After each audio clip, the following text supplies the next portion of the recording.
पढ़ने वाले हैं trigonometric ratio of complementary angles and उससे जुड़ी एक्सरसाइज है एक्सरसाइज 8.3, इसको सॉल्व करने वाले।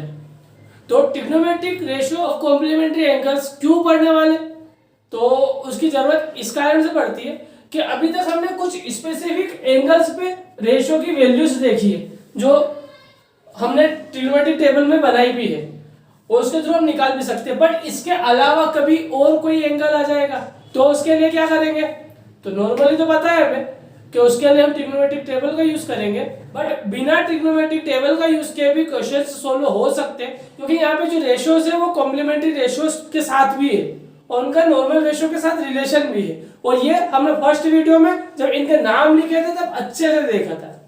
तो जैसे कि हमने लिखा था साइन थीटा और इसका नाम लिखा था कोसाइन, और एंगल को लिए थीटा बोल सकते हैं, पर कोसाइन का मतलब क्या था, वो साइन का कॉम्प्लीमेंट्री है, कॉम्प्लीमेंट्री ऑफ साइन। ऐसे टेन का टेंजेंट और कोट था कोटेंजेंट, मतलब कॉम्प्लीमेंट्री ऑफ टेंजेंट। ऐसे सेकंड और कॉम्प्लीमेंट्री ऑफ सेकंड। और इनका यूज हम इन क्वेश्चन को सोल्व करने में कर सकते हैं क्योंकि यहाँ पे आप वैल्यू तो रख ही नहीं सकते, तो इनमें अभी हम रिलेशन देखेंगे और उसकी हेल्प से इन क्वेश्चंस को सोल्व करेंगे। तो साइन और उसका कॉम्प्लीमेंट्री रेशियो है कोसाइन, इनमें रिलेशन देखें तो इनका रिलेशन कुछ इस हिसाब से कि अगर हम एक एंगल ले साइन का, सपोज करें साइन ए, दूसरा एंगल ले कोस का, सपोज करें कोस बी। अगर एंगल ए और एंगल बी दोनों का सम 90 आता है तो इसका मतलब साइन ए और कोस बी की वैल्यू बराबर होने वाली है। ये है इनके कॉम्प्लीमेंट्री रेशियो के साथ में खासियत। जैसे कि देख सकते हो 0 और 90 होता है 90, तो साइन का 0 और कोस का 90, देखो दोनों इक्वल है। साइन का 90 और कोस का 0 की भी देखो इक्वल वैल्यू है। जैसे 30 और 60 होता है 90, तो साइन का 60 देख लेते हैं और कोस का 30 देख लेते हैं, 30 और 60 90, और दोनों की वैल्यू इक्वल है। यही सारी चीजें हमने सब में करी थी। तो शॉर्ट फॉर्म में हम बोल सकते हैं sine theta equal to cos 90 minus theta, मतलब जो साइन थीटा की वैल्यू है वही उस एंगल को 90 में से माइनस कर दो तो जो एंगल आएगा वो कोस के साथ में वैल्यू सेम देगा। इसका उल्टा भी सही है, ऐसा भी बोल सकते हैं जब जरूरत पड़ेगी तब cos theta equal to sine 90 minus theta, क्योंकि ये 90 माइनस थीटा और ये थीटा है, अगर इसको ए बोलेंगे तो ये 90 माइनस ए हो जाएगा। ऐसा अगर हम सेक के लिए देखें तो सेक का कॉम्प्लीमेंट्री होता है कोसेक, क्योंकि ये सेकेंड है और वो है कोसेकेंड। इसका वाइस वर्सा भी ट्रू, मतलब कोसेक थीटा इसको हम सेक 90 माइनस थीटा भी बोल सकते हैं। सेम टेन के लिए देखें तो टेन होता था टेंजेंट और उसका कॉम्प्लीमेंट्री होता है कोटेंजेंट थीटा को हम कोट 90 माइनस थीटा भी बोल सकते हैं, या कोट थीटा को टेन 90 माइनस थीटा लिखते हैं। अब ये दोनों तरीके के रेशियो देखने में बहुत सारे फायदे, क्वेश्चन हमारे लिए काफी इजी हो जाएंगे, छोटे हो जाएंगे। स्टार्ट करते हैं। सबसे पहले लेते हैं एग्जांपल नंबर 9। एग्जांपल नंबर 9 में बोला है इवैल्यूएट और उसके बाद हमें रेशियो दिया है, इसकी वैल्यू फाइंड करनी है। तो नॉर्मली क्वेश्चन को देख के हम समझ सकते हैं कि हमारे पास 65 और 25 दोनों की वैल्यू नहीं है, 60 और 30 दोनों की वैल्यू थी, तो एक्चुअली में वैल्यू तो कोई सी भी नहीं रख सकते। तो हम इसका यूज लेंगे। हम जानते हैं टेन और कोट एक दूसरे के कॉम्प्लीमेंट्री है, इसका मतलब हम इसको एक दूसरे में इंटरचेंज कर सकते हैं। तो किसी भी एक को चेंज कर लो, दोनों को चेंज करेंगे तो दोनों पलट जाएंगे, टेन कोट में और कोट टेन में, इसलिए केवल एक को पलटो। तो हम जानते हैं टेन थीटा मतलब होता है कोट 90 माइनस थीटा। इस कारण से यह टेन की जगह कोट 90 माइनस थीटा लिख देंगे, मतलब इस टेन की जगह आ गया कोट और इस एंगल की जगह जाएगा 90 माइनस 65, मतलब जो यहाँ पे एंगल था वो भी वही 90 में से माइनस होगा। तो यहाँ 65 था तो वही 90 में से माइनस होगा, और माइनस कर रहे हैं इसका मतलब यहाँ पे रेशियो चेंज हो चुका है।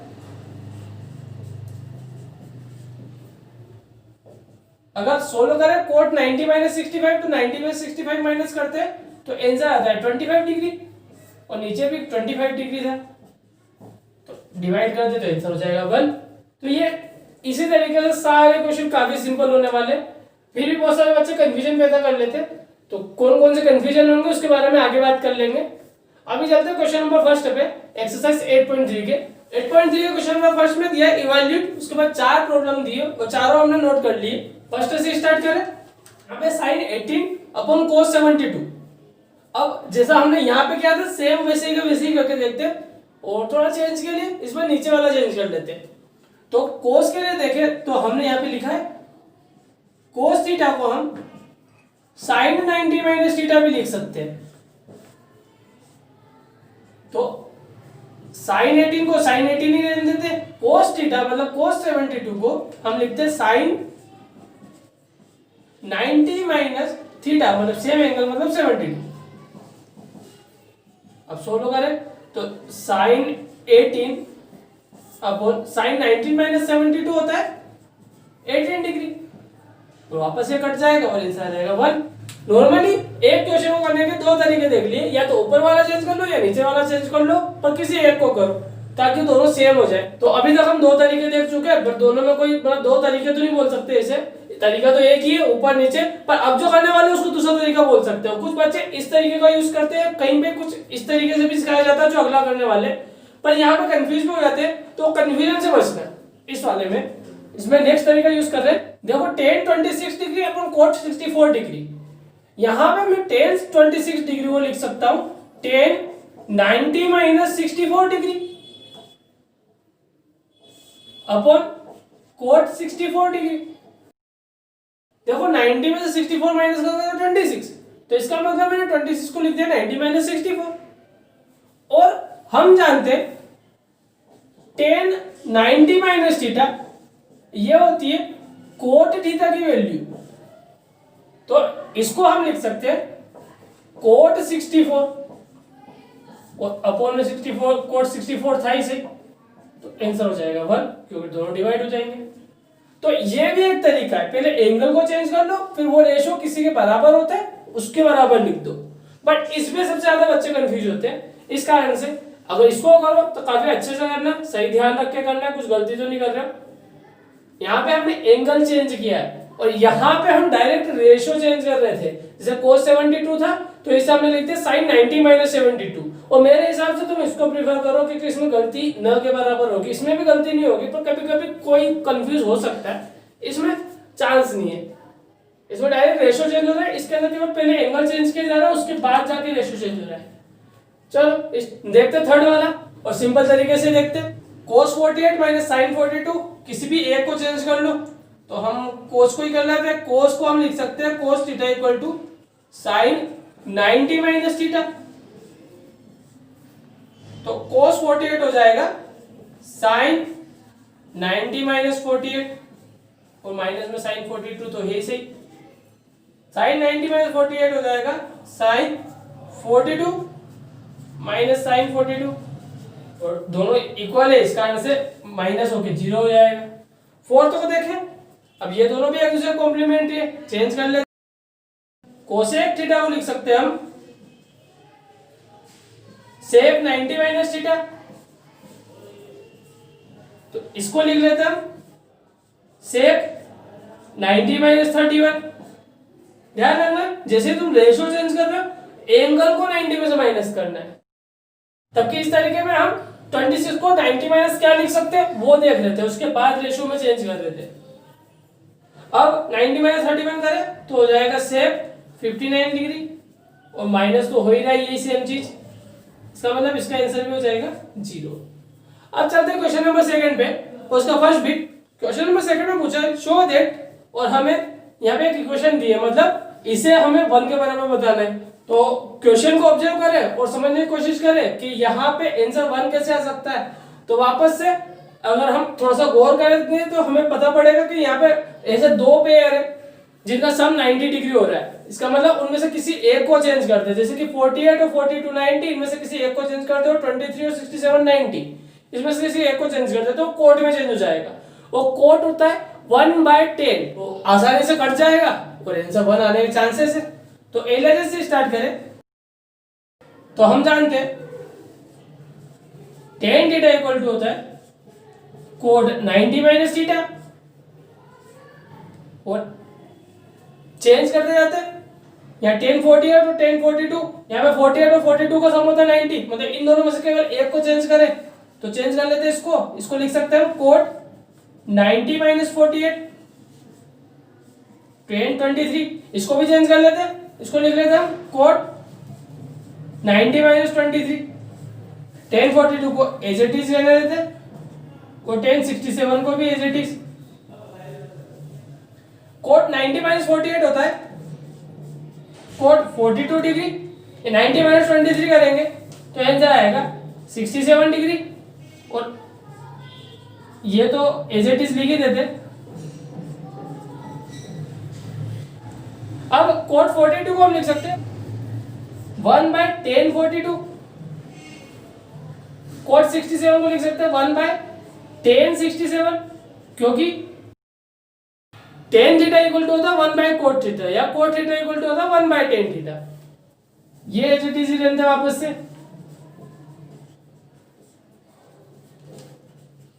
अब देखो ये ऊपर मल्टीप्लाई में, ये डिवाइड में आपस में कट सकते हैं, 67 से 67 वाला, 42 से 42 वाला, तो यहाँ पे बचा केवल 1 जो कि RHS है। अब हम करने वाले एग्जांपल नंबर 10, और सेम उसी जैसे क्वेश्चन होने वाला है एक्सरसाइज 8.3 का क्वेश्चन नंबर 3। तो एग्जांपल नंबर 10 के थ्रू हम इसका एक और यूज सीखेंगे, मतलब इसी चीज का यूज करके हम एंगल्स को कैसे फाइंड कर सकते हैं ये भी हम निकालना सीखेंगे। अभी तो केवल हमने रेशियोज को बराबर करके काटा है और 1 या 0 आंसर आया है। अब इसके अलावा हम एंगल निकालना भी सीखेंगे। तो एग्जांपल नंबर 10 देखें, उसमें लिखा है if sin 3a equal to cos a minus 26 degree where 3a is acute angle find the value of a। तो सेम चीज जो अभी तक यूज करते आ रहे हैं वही कर लेते हैं। साइन और cos एक दूसरे कॉम्प्लीमेंट्री है, साइन को चेंज कर सकते हैं हम, और हम लिख सकते हैं we know sin theta equal to होता है cos 90 माइनस थीटा। तो यहाँ sin 3a की जगह हो जाएगा cos 90 माइनस 3a, और यहाँ पे cos a माइनस 26 डिग्री तो है सही। अब ये और ये दोनों आपस में बराबर और दोनों रेशियो भी सेम है, इसका मतलब ये दोनों एंगल भी सेम होना चाहिए। इस तरह से हम लिख सकते हैं इन दोनों के through, that imply 90 minus 3a equal to a minus 26 होगा। यहाँ cos से हमने cos काटा नहीं है, हमने सिंपल सी चीज का यूज किया है। हम जानते हैं कि cos थीटा की वैल्यू हर एंगल में चेंज होती है, 0 से स्टार्ट होती है, मतलब 1 सबसे बड़ी, वो घटती जाती है, मतलब कोई से भी दो एंगल में सेम वैल्यू नहीं आती है। और यहाँ पे cos की वैल्यू सेम दे रखी है, इसका मतलब ये दोनों एंगल भी सेम होंगे। सिंपल सी बात है, दो अलग अलग एंगल पे सेम वैल्यू तो है ही नहीं cos की, इस कारण से। तो इस कारण से ये दोनों एंगल भी सेम रख दिए हमने। अब इसे सोल्व कर लेते हैं। माइनस 3a बड़ा है, इस साइड में जाता है प्लस का हो जाएगा, तो a प्लस 3a हो जाएगा, और माइनस 26 इस साइड में प्लस का हो जाएगा। 90 प्लस 26 होता है 116, a प्लस 3a 4 है, 4 को इधर डिवाइड में भेज दे तो a की वैल्यू हो जाएगी, अगर 4 से डिवाइड करके देखें तो 4 2 जा 8, 4 9 जा 36, इसका मतलब 29 डिग्री, और ये हमारा आंसर हो जाएगा a इक्वल टू 29 डिग्री। अब ऐसे ही क्वेश्चन नंबर 3 करके देख लेते हैं। क्वेश्चन नंबर 3 में दिया है if tan 2a equal to cot a minus 18 degree where 2a is an acute angle find value of a। तो सेम इसी तरीके से कर लेते हैं, और इसी से ये बात भी पता पड़ी कि हम सेकंड का सेकंड बिट हमने सोल्व नहीं किया है, तो इस क्वेश्चन के बाद हम उसे भी सोल्व कर लेते हैं। tan और cot एक दूसरे कॉम्प्लीमेंट्री है, हम tan थीटा को लिख सकते हैं cot 90 माइनस थीटा, इस कारण से हम इसे कर सकते हैं cot 90 माइनस, या थीटा की जगह 90 माइनस थीटा है, मतलब 2a की जगह 90 minus 2a equal to cot a minus 18। वापस से सेम चीज, कोट की वैल्यू दो अलग डिफरेंट एंगल पे सेम नहीं है, इसका मतलब ये दोनों एंगल सेम होंगे, मतलब 90 minus 2a equal to a minus 18 होने वाला है। माइनस 2a को इस साइड भेजे तो प्लस का 2a, और a माइनस 18 इस साइड में प्लस का हो जाएगा। 90 प्लस 18 करेंगे तो आता है 108, और a प्लस 2a 3a, 3 को इस साइड में वैसे डिवाइड में, और डिवाइड करें तो 3 3 होता है 9, और यहाँ 18 बचेगा, और 3 6 जा 18, तो a की वैल्यू हो जाएगी 36 डिग्री। और अब कर लेते हैं क्वेश्चन नंबर सेकंड का सेकंड बिट। तो सेकंड बिट हमने उतार लिया क्वेश्चन नंबर सेकंड का। इसमें हमें इसे इक्वल टू 0 बताना है, तो एलएचएस भी ले लिया हमने। अब यहाँ पे हम चेंज करने लायक देख सकते हैं कि साइन और कोस एक दूसरे कॉम्प्लीमेंट्री। तो यहाँ पे 38 और यहाँ पे भी 38 है, या 52 यहाँ पे भी 52 है, और नॉर्मली 38 और 52 भी सम करेंगे तो 90 डिग्री आंसर आता है। इसका मतलब इन दोनों में से कोई सा भी एक पेयर को चेंज कर लो। चलो कोस को चेंज कर लेते हैं। हम जानते हैं कोस थीटा इक्वल टू होता है साइन 90 माइनस थीटा। तो इसके दोनों पेयर चेंज कर लेते हैं। कोस 38 को लिख सकते हैं हम साइन 90 माइनस 38, और कोस 52 को लिख सकते हैं हम साइन 90 माइनस 52। माइनस में जो है वो लिख देते हैं वापस से।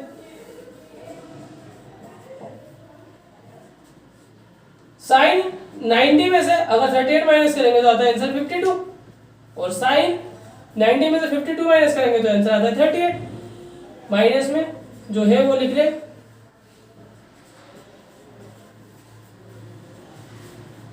माइनस करें तो आंसर आ रहा है 0। इसका मतलब आंसर आरएचएस के बराबर आ रहा है। तो एलएचएस और आरएचएस आपस में बराबर हो गए, और ये वाला क्वेश्चन भी सोल्व हो गया। तो आज के लिए इतना ही।